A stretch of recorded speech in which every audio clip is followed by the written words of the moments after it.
no Alerta Geral. Bate-papo político com os jornalistas Luzenor de Oliveira e Beto Almeida.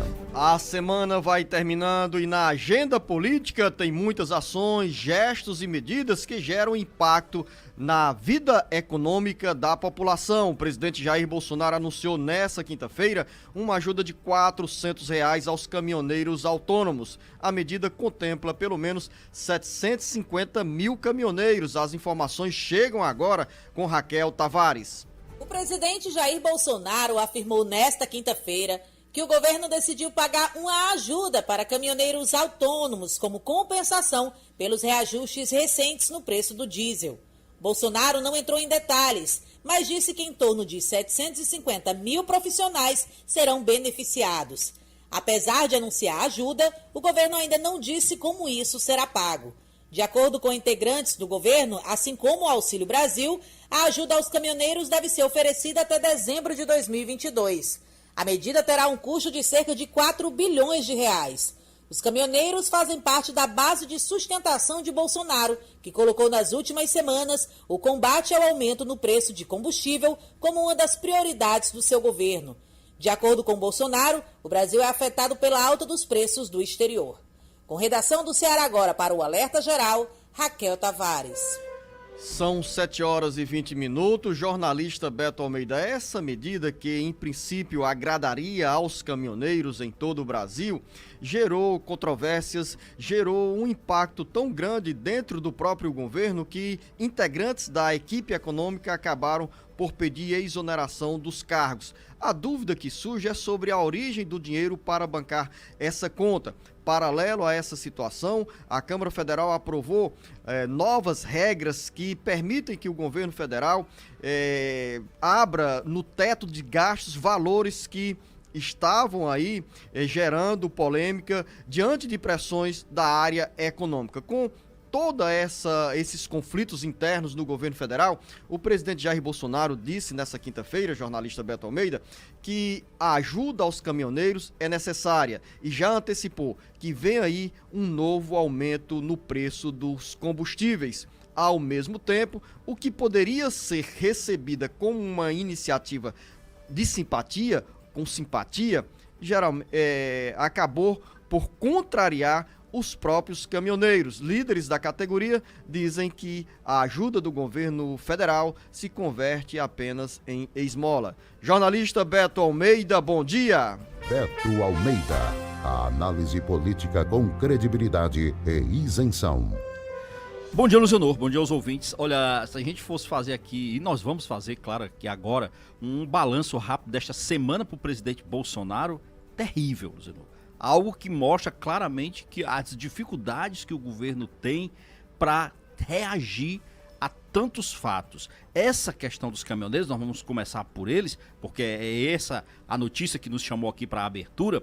Tem um detalhe, ele não detalhou mais uma vez como é que vai ser feito isso, de onde vai sair o dinheiro para ele pagar essa bolsa caminhoneiro, vamos dizer assim, que é esse auxílio diesel. Auxílio diesel. Que é de R$ 400, pois é, mas é uma bolsa caminhoneiro de R$ 400, que os caminhoneiros dizem, Luzenor, que não paga nem a metade dos custos deles com o óleo diesel. Ou seja, não resolve. E o governo diz que vai detalhar como é que vai ser feito isso nos próximos dias. De onde vai sair o dinheiro, como é que ele vai pagar os caminhoneiros, como é que vai ser toda a logística de pagamento. Olha, o presidente Bolsonaro disse que vai atender na média aí de 750 mil caminhoneiros no país.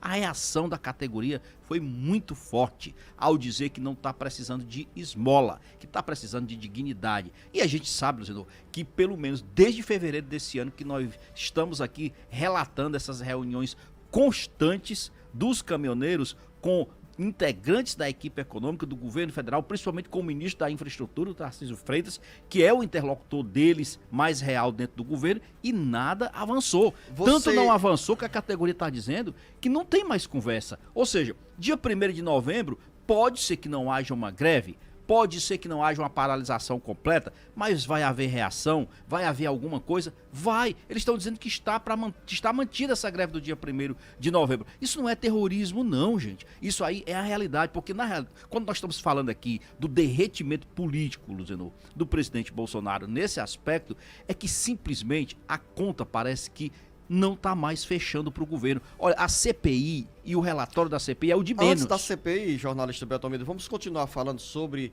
essa questão dos combustíveis, porque mexe aí com todos nós, e principalmente nesse momento com os caminhoneiros autônomos que pagam um preço ainda mais elevado por conta da variação do preço do combustível de ponta a ponta no país. Você já fez as contas sobre os valores que o governo federal terá que bancar com essa ajuda, Beto Almeida? 750 mil caminhoneiros, vezes R$ 400 por mês. Dá quanto, Beto? Não fiz a conta. Eu fiz as contas aqui, Beto, eu não sei se minha calculadora está correta. Isso significa 300 milhões de reais por mês. Deve ser esse valor mesmo, né? Porque se comparado com se comparado com o auxílio emergencial, quando era no valor de R$ 400, o governo gastava uma média aí de 60 bilhões de reais por mês, ajudando 60 milhões de pessoas, né? Esse valor, eu estou fazendo aqui uma comparação, Beto, apenas para dizer o seguinte, que o caminhoneiro, ou quem tem carro a diesel para encher e nesse caso, vamos falar exclusivamente dos caminhoneiros que são o objeto desta ajuda do governo federal. R$ 400. O litro do diesel, vou arredondar aqui para R$ 5, que você hoje não encontra mais a R$ 5. R$ 5,20, R$ 5,30, R$ 5,40 em vários locais, né? Você consegue colocar no máximo 80 litros de diesel no caminhão, ou seja, queima no instante. Por essa razão, os caminhoneiros disseram que essa medida seria mais uma esmola do que uma ajuda que os tirasse da crise que os afeta nesse momento.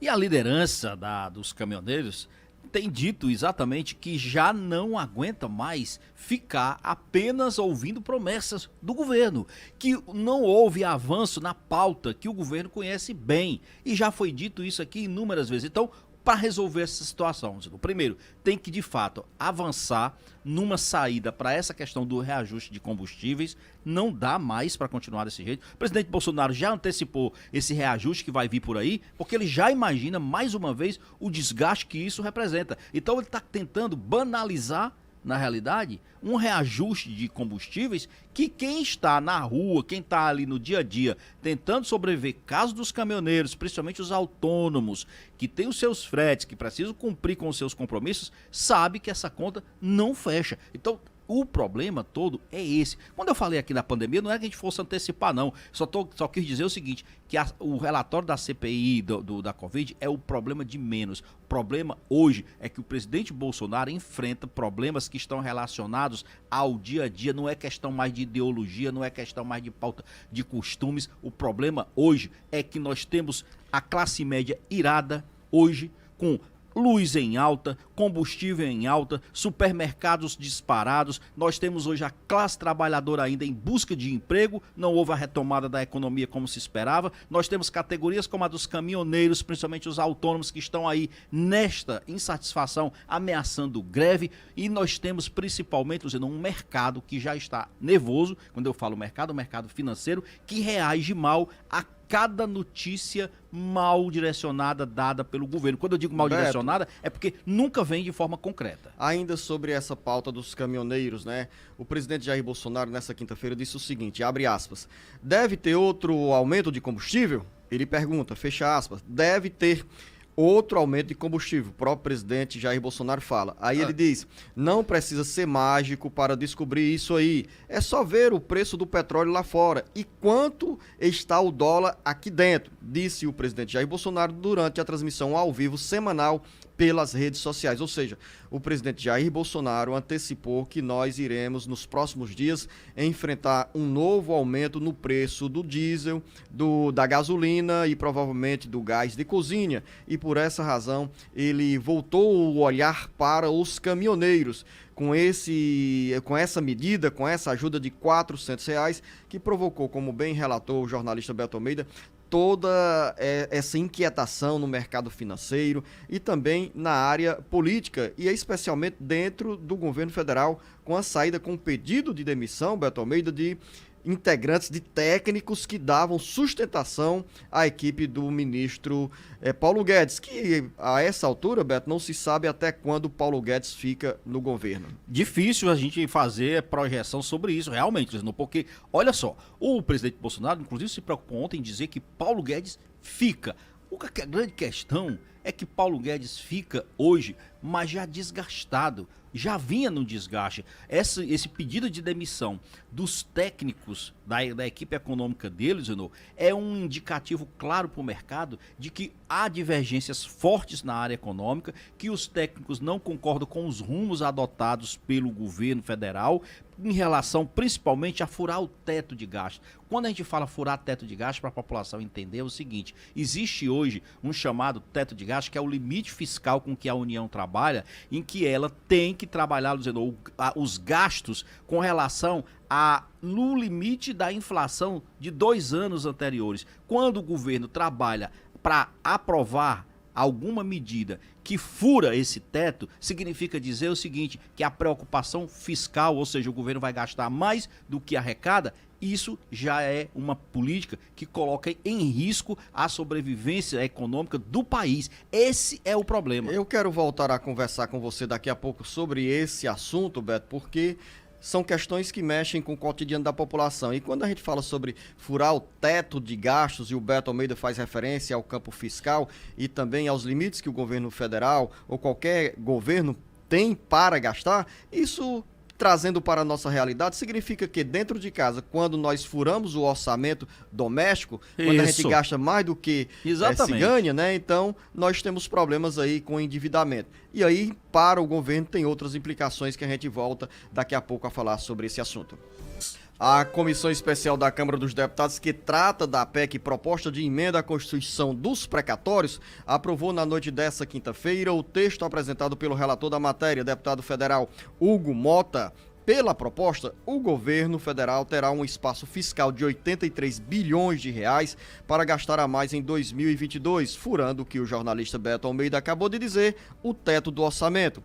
Isso permitirá o pagamento do Auxílio Brasil, programa social que irá substituir o Bolsa Família, com valores de R$ 400 até o final de 2022. Jornalista Beto Almeida, toda essa agenda da semana, com a presença do presidente Jair Bolsonaro em Russas, onde foi anunciada o aumento do benefício do Bolsa Família, e nessa quinta-feira o presidente Jair Bolsonaro, no interior do Pernambuco, anunciou esse benefício para os caminhoneiros, são dois fatos que marcam a semana e mostram ao mesmo tempo que o governo federal tenta recuperar a popularidade do presidente Jair Bolsonaro, abalada do ponto de vista eleitoral, em função dos desencontros na área da saúde, na área econômica e também na área política. Do ponto de vista político e partidário, o governo federal, o presidente Jair Bolsonaro, mantém uma base extremamente sólida dentro do Congresso Nacional, principalmente na Câmara Federal, o que permite navegar nesse momento em um mar de tranquilidade na relação com o Congresso Nacional. Claro que esse mar de tranquilidade não significa estabilidade na relação, na caminhada rumo às eleições de 2022, mas se sente nesse momento o esforço do governo, especialmente do presidente Jair Bolsonaro, para recuperar, reconquistar votos perdidos e dizer que com essas medidas o país pode melhorar no campo econômico e social. As reações, porém, vão em outra direção. Completamente. Vamos começar pelo seguinte: o governo está apostando no novo Bolsa Família, que é o Auxílio Brasil, como um verdadeiro âncora para a reeleição dele. É uma verdadeira vitrine eleitoral para 2022. Então, não serão R$300, mas R$400 o mínimo a ser pago para os beneficiários. Só que o presidente sabe que, como não tem como fazer isso de forma permanente, esse valor, digo, numa medida mais duradoura, ele diz que é apenas temporário por mais um ano. Um ano, entenda-se, Luziano, começando agora, até o final de 2022, o ano da eleição. Ou seja, sabe o que isso significa? Que o governo vai ter que desembolsar pelo menos 30 bilhões de reais fora do teto de gastos. Eu falo tanto nesse teto de gastos porque é aquela regra que limita a elevação das despesas do governo federal. Então, já está no limite. Aí ele disse que vai ter que gastar 30 bilhões de reais acima do que está estabelecido pelo teto de gastos. E qual é o impacto disso para mim, para você, para quem nos ouve no dia a dia? Isso, Luciano, não sou eu que digo, porque nós não somos economistas, mas a gente avalia as leituras. Isso vai ter desorganizar as finanças públicas, claro, porque você está gastando mais do que estava projetado. Os especialistas também apontam, Luciano, efeitos da inflação, porque isso vai ter efeito na inflação, no dólar, que vai continuar a tendência com essa subida, nos juros, claro, as taxas de juros sobem, e também no emprego, porque isso vai afetar a vida, o dia a dia, o cotidiano do brasileiro, que ainda continua tentando retornar ao mercado de trabalho. Então, isso é o famoso fura-teto. E, inclusive, o ministro Paulo Guedes, que era inicialmente contra, disse que precisava de uma licença para furar esse teto. Licença significa dizer aprovar isso do Congresso Nacional. Foi aprovado, mas a gente já está vendo que vai ser um custo muito alto para o governo. Beto Almeida, os ouvintes que nos acompanham pelas emissoras de rádio, a partir da nossa FM 104.3, Expresso Grande Fortaleza, também na região metropolitana de Fortaleza, a Agora FM 107.3 e mais de 20 emissoras no interior do Ceará, podem também acessar as redes sociais, o Twitter, o Facebook, o Instagram, e para Twitter, Instagram, Facebook do Ceará Agora, para acessar as imagens aqui dos nossos estúdios do Jornal Alerta Geral. E as redes sociais, só reforçando, Beto Almeida, Twitter, Facebook, Instagram e YouTube. Você pode assistir. Ceará Agora. Então, ver a beleza do nosso estúdio aqui. Com imagens, né? E eu quero fazer o registro agora, Beto Almeida, dos nossos ouvintes. Euzenir Ozanam está em Umirim, ligada no Jornal Alerta Geral, diz que todos os dias nos acompanha. Pierre Silva em Brejo Santo, Francisco Teixeira em Aquiraz, e aqui a nossa ouvinte, a Iris Cruz, diz o seguinte: Fortaleza, abandonadas, quando vai sair o aquário de Fortaleza e todo o dinheiro distribuído com a construtora? Ela pergunta, Iris Cruz pergunta sobre essas obras, né, que foram realizadas pelo governo do estado, que nesse caso do aquário estão paradas, obra na praia de Iracema. Elias Chaves diz o seguinte: bom dia a todos, estamos aqui em São João do Jaguaribe. Muito bem, ali no Vale do Jaguaribe, conheço. Você vai falando aí, Beto? Luciano, olha só, eu fui aqui em busca, a gente falando tanto de teto de gasto, e me veio aqui um questionamento. Quando é que foi criado mesmo esse teto de gasto? Quando é que ele passou a ser incluído dentro do dia a dia dos gastos da União? Aí, olha só, foi criado recente, Luciano, no governo do ex-presidente Michel Temer.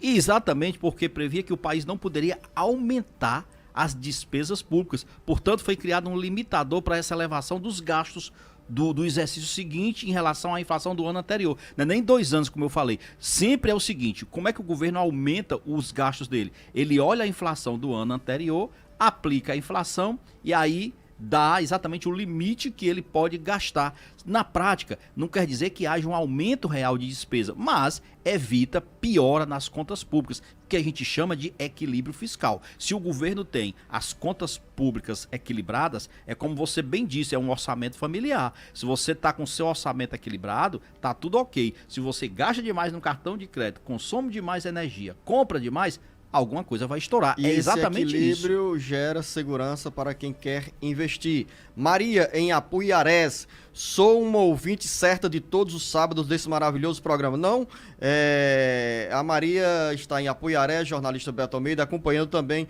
o Alerta Geral. E ela faz referência ao jornal Alerta Geral especial sobre os caminhos da aposentadoria, que a gente faz aqui muito bom aos sábados, a partir das 7 horas, com muita informação sobre Previdência Social. Verônica Alcântara, bom dia, Luzenor e Beto Almeida, sou ouvinte assíduo do programa. Primeira coisa que eu faço quando chego do trabalho é ligar o rádio para ouvi-los. A Verônica está em Ibiapina. Sabe onde é que fica Ibiapina, Beto Almeida? Vem você com as suas perguntas difíceis. Não, Beto, eu fiz uma pergunta. Eu não onde consigo. É que fica Ibiapina, Beto? Eu não sei. É associada a uma região, Beto, que também começa com Ibi. Na Ibiapaba? Na Ibiapaba, não é possível, rapaz, olha, Beto Almeida. Prestou atenção, Marcos? Toda semana eles me tiram para fazer aqui um quiz comigo, Cosmo teste. Silva Lemos diz assim, Beto, Bolsonaro está reeleito. Mais aqui, a Socorrinha Marinheiro, Beto, ela não diz em que cidade se encontra. O Edmar Gama diz que todos os dias acompanha o jornal Alerta Geral. Você lembra daquela dúvida que eu tinha aqui sobre o nosso... o ouvinte que ligou de Brasília, falando sobre o locutor lá da rádio Papagaio FM 97. Como é que é o nome mesmo? Pois é, Beto, ele diz o seguinte, é o Sebastião Lima. Bom dia, Luzenor e Beto, já estou ligado aqui em Brasília, nome do meu amigo de Icó, Aglailson Lino, da rádio FM Papagaio 97.5, sob o comando do Carlinhos Nunes. Raimundo Oliveira está em Horizonte, todos os dias acompanhando aqui, Beto Almeida. E o Fábio Costa diz o seguinte... Aracati, 179 anos. Raimundo Barbosa está em Aroeiras, Coreaú. Não vou nem perguntar para você onde é que fica Coreaú. Vamos finalizando aqui, Beto Almeida. Finalizando não, ainda não. Eu vou chamar o Carlos Alberto porque tem uma informação importante sobre os segurados da Previdência Social, ou melhor, beneficiários da Previdência Social, que foram à Justiça, ganharam ações para receber dinheiro atrasado de aposentadoria, auxílio, BPC, e o Carlos Alberto conta essa história. O Conselho da Justiça Federal, CJF, liberou para os tribunais regionais federais 1 bilhão e 620 milhões referentes a ações que os beneficiários da Previdência Social ganharam em ações contra o INSS, o Instituto Nacional do Seguro Social. São pelo menos 21.404 pessoas contempladas nos estados do Ceará, Pernambuco, Alagoas, Sergipe, Rio Grande do Norte e Paraíba, que terão a receber de forma retroativa um montante de R$ 212.296.624,78. O Conselho da Justiça Federal não cita a quantidade de segurados do Ceará que têm direito ao valor, mas são centenas de pessoas que, após terem tido negado pelo INSS os pedidos de aposentadorias, auxílios e BPC, recorreram à Justiça e ganharam ação para receber os atrasados. As ações que são favoráveis aos beneficiários do INSS se convertem em pagamento das chamadas RPVs, com valores de até 60 salários mínimos e correspondem à ordem de pagamento emitida pela Justiça no mês de setembro de 2021. Em todo o Brasil, são 92.639 beneficiários, envolvendo 73.153 processos e 1,62 bilhão. A liberação da grana para os beneficiários depende do calendário estabelecido pelos tribunais regionais federais. Com redação do Ceará Agora, para o Alerta Geral, Carlos Alberto. Como bem disse o Carlos Alberto, são centenas de pessoas no Ceará que entraram com essas ações na Justiça para cobrar ao INSS o pagamento de forma retroativa dos benefícios que a lei os garante. Então, você que entrou com a ação na Justiça, procure o seu advogado, a sua advogada, porque tem mais um lote de dinheiro de processos liberados pela Justiça Federal. E na reta final do bate-papo político, eu quero chamar o de Assis Lira, que chega com uma boa notícia na área da educação. O Ceará tem 18 municípios, entre os 20 do Brasil, que mais se destacam no índice de oportunidades na área da educação.